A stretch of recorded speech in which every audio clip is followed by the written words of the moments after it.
అందరికీ నమస్కారం.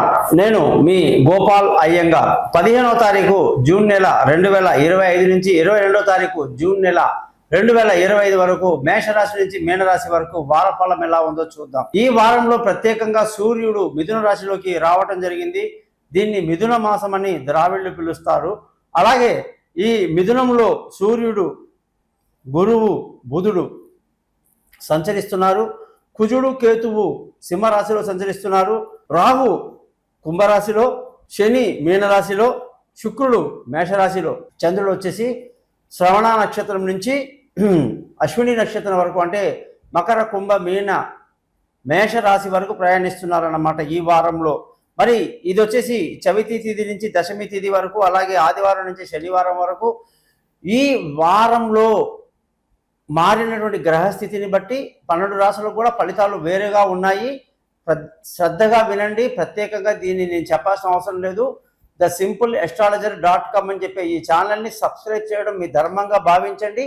జ్యోతిష్యం కొరకు మీ date of birth, time of birth, place of birth నాకు పంపించండి. మీ 58 పేజీల జాతకం రెడీ చేసి మీతో 15 నిమిషాలు మాట్లాడి రికార్డ్ చేయించి పరిహారాలు చెప్పడం జరుగుతుంది. 100% మీకు రిజల్ట్ అనేది ఏ సమస్యకైనా ఉంటుంది.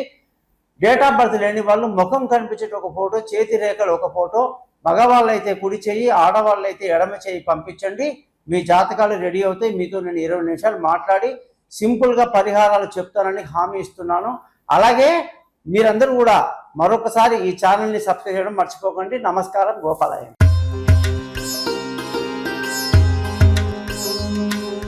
వృషభ రాశి వాళ్ళందరికీ 15వ తారీఖు జూన్ నెల 2025 నుంచి 22వ తారీఖు జూన్ నెల 2025 వరకు వారఫలం ఎలా ఉందో ఈరోజు చూద్దాం.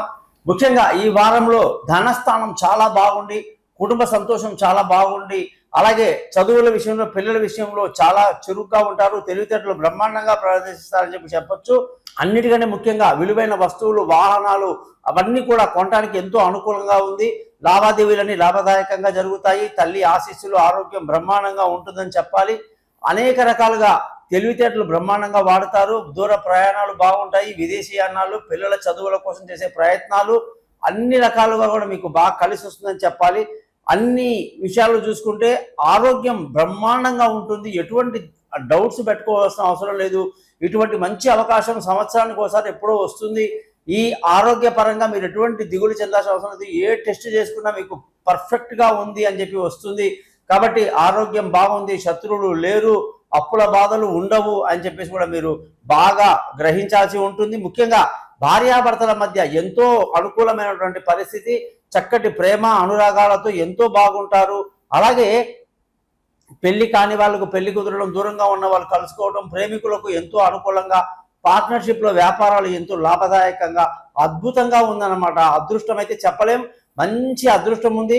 అలాగే చక్కటి అదృష్టం రూపంలో మీకు తండ్రి, తల్లి, పెద్దల యొక్క ఆశీస్సులు, అత్తగారి, మామగారి ఆశీస్సులు, గురువు గారి ఆశీస్సులు లభిస్తాయి. వాళ్ళ ఆశీస్సుల వల్ల మీరు మంచి ధర్మ మార్గంలో నడుచుకుంటారు. చక్కటి అదృష్టవంతులు అవుతారని కూడా మనం చెప్పొచ్చు. ఉద్యోగపరంగా అయితే తిరుగులేదు. అనుకున్న టైంకి ప్రమోషన్లు, ఇంక్రిమెంట్లు, పై అధికారుల ప్రశంసలు, కొత్త ఉద్యోగంలో అవకాశాలు, వీసాలు టైంకి రావటం అన్ని సక్సెస్ అన్నమాట. ఏ ఇంటర్వ్యూ వెళ్ళినా అక్కడ సక్సెస్ చేసుకుని వస్తారు. వ్యాపార పరంగా అయితే దుమ్ము దులుపుతారనమాట. వ్యాపారంలో మంచి లాభాలతో బాగా పైకి వస్తారు. కొత్త కొత్త రంగంలో కూడా పెట్టుబడి పెట్టే అవకాశాలు ఏమీ తక్కువ లేదు. అద్భుతంగా ఉంది. కానీ ఎక్కడైతే మనకు ఈ యొక్క ఖర్చులు మాత్రం బీభత్సంగా పెట్టే అవకాశాలు, వృషభ రాశి వాళ్ళంటేనే ఖర్చులు అధికంగా పెడతారు. అది కాస్త ఎక్కువ ఉండడం, అనవసరమైన ఖర్చులు కంట్రోల్ చేయాలి. వృషభ రాశి వాళ్ళకి శుక్రుడు ఎప్పుడైతే మేషరాశిలో ఉండడం వల్ల అనవసరంగా నెగిటివ్ థింకింగ్ చేయటం, అనవసరంగా ఏదో ఎక్స్పెక్ట్ చేసి భంగపడటం, వాళ్ళు అలా ఉంటారు, వీళ్ళు ఇలా ఉంటారు, అదవుతుంది ఇదవుతుంది అనుకుని అది జరగకపోవటం, ఇవన్నీ కూడా మీకు లేనిపోని ఆ పనికిరాని ఆలోచనలు మానేసి చక్కటి శుక్ర మంత్రాన్ని, లక్ష్మీ మంత్రాలని చదువుకోవటం. శుక్రుడి యొక్క స్థితి ఒక్కటే బాగాలేదు. తర్వాత చంద్రుడు అంటే బంధువులతో, స్నేహితులతో లేనిపోని గొడవలు, తతంగాలు మానేయండి. మంచి సఖ్యతతో ఉండండి. మిగతా అన్ని కూడా అన్ని అద్భుతంగా అమర్చినట్టు ఉంది జాతకం. జస్ట్ శుక్రగ్రహ పరిహారము, చంద్రగ్రహ పరిహారము చేసుకుంటే ఎలా ఉంటుంది అనే విషయం కూడా మనం తప్పకుండా డిస్కస్ చేద్దాం. మీరందరూ మీ జాతకాల కొరకు నన్ను కాంటాక్ట్ చేయండి. మీ డీటెయిల్స్ నాకు పంపించండి, నాకు కాల్ చేయండి. ముఖ్యంగా ఈ ఛానల్ని మాత్రం సబ్స్క్రైబ్ చేయడం మర్చిపోవద్దు. నమస్కారం. మీ గోపాలయ్య.